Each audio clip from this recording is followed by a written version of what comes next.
From dressing up your roasted veggies and protein to spooning over fresh fruit or ice cream, it's the perfect way to add a burst of flavor. Here to share how to whip up her honey basil sauce, we welcome back plant-forward chef educator Lauren Chandler.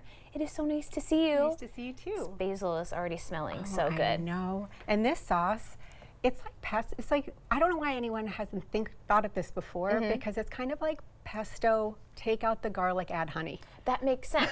And all these flavors go so well together. Because we're going to do savory and sweet things all with the same ingredients. Yep. I love that. It's very, very basic. Okay. So we'll start with the basil, and we're going to use about a 1/4 cup packed, and also chop up you could do this in a mortar and pestle too, but we're going to chop up some toasted pine nuts at the same time. Oh, okay. Just 2 tablespoons of them.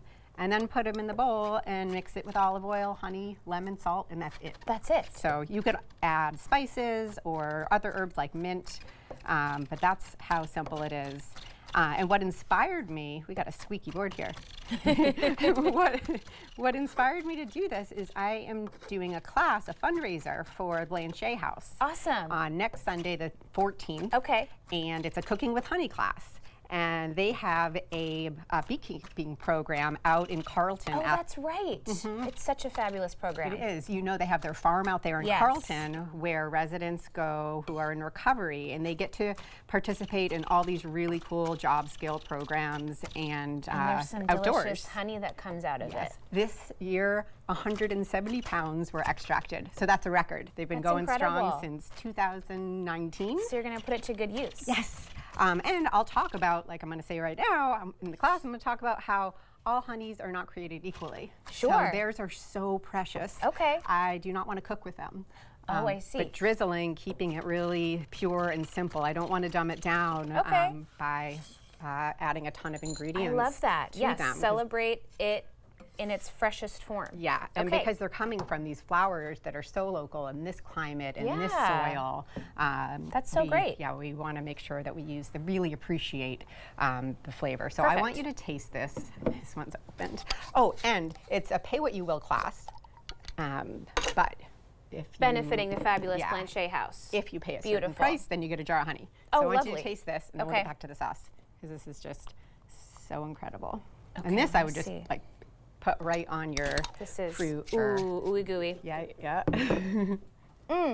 That is so sweet. Oh my gosh. Yeah, you can put that right That's the best of the best right there. Oh, that's so yummy. I'm not going to put that in here because I don't want it to compete with the other strong flavors. Okay. And because there's a limited supply. Sure. I probably would on a special occasion though. Okay. And then I've got kind of your everyday honey here. Okay. You can see even the difference in the color. And all sorts of honeys come in all sorts of colors. You know? I mean, you're getting buckwheat honey, and I mean, there's infinite. There's so many different types of flowers around here and around the world. Look at how easy this is. Yeah, and then a little bit of salt and a little bit of lemon. You could add lemon zest if you wanted to be a little bit more lemony. Okay. We got a couple pits in there, so let's avoid Beautiful. those. And this is it. I love that. Ta-da. Okay, so you've come up with some multiple things that this goes great drizzled over. I know. I love that. It's like I pared back because you can fit this in everything, literally. So I made a little tomato soup over there. Okay. I thought it'd be really good with that. I wouldn't think of putting a little sweet drizzle on top, but it makes sense. It brings out the sweetness of the tomato. Okay. And then you could just have like a platter of tomatoes and cucumbers or figs and plums, and drizzle this right on top. Maybe some edible flowers. This is a nice little tomato and toast. And you could do it like more like crostini too if you like. Sure. And let's do a little flake salt. Oh yeah. So this is kind of if you want to go a little bit more rustic. Okay. And then vanilla ice cream. You could have this with some plain yogurt, would be really nice too. Drizzled over, if you're a meat eater, you could definitely have this with your chicken or steak. Oh, it would be so good on, so many different proteins in that way. What would you like to dig into first? I don't know. What should I? I'm just going to start savory and sweet. All right. I'm going to grab a little fork here and see if I can make not a huge mess of everything. This looks so lovely. All right. And you crunchy, can just have crunchy, it crunchy. with the tomato. Sorry, I'm making a bigger mess by trying to take a small bite, and that was the not. messiest person wins. Ooh, okay. You could use pistachios instead of pine nuts. you know, it's a template, but I do love this combo. I mean, that tomato is also just quite beautiful on its own. I know, this is the time. But in the winter, this would be so delicious over pumpkin. Borrowing the spoon. Oh, yeah. Okay. Beware, that's cold. Sweetness on the tomato soup.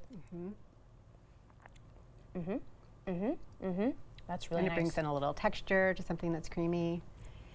And I'm loving this. You brought me a whole meal today. I did. Okay, I have to like take a breath in between everything. Well, I was going to put a little beautiful plum in there too, because the plum's so good in there. Oh yeah, that is so interesting. I do love, I mean, anything that's kind of sugary sweet, a little hint of salt in there too. And to balance so it out nice. with the basil, to have like a nice floral herbal note in something sweet, I think does something really great for it. Really nice, and thank you for sharing about the honey. That's going to be sure. such a fun event. Yeah. Great to see you. Thanks too. for Thanks for stopping having by. me. Okay, we will have this recipe and more about Lauren, including how you can register for her Cooking with Honey class benefiting the Blanchet House, all on our website at katu.com.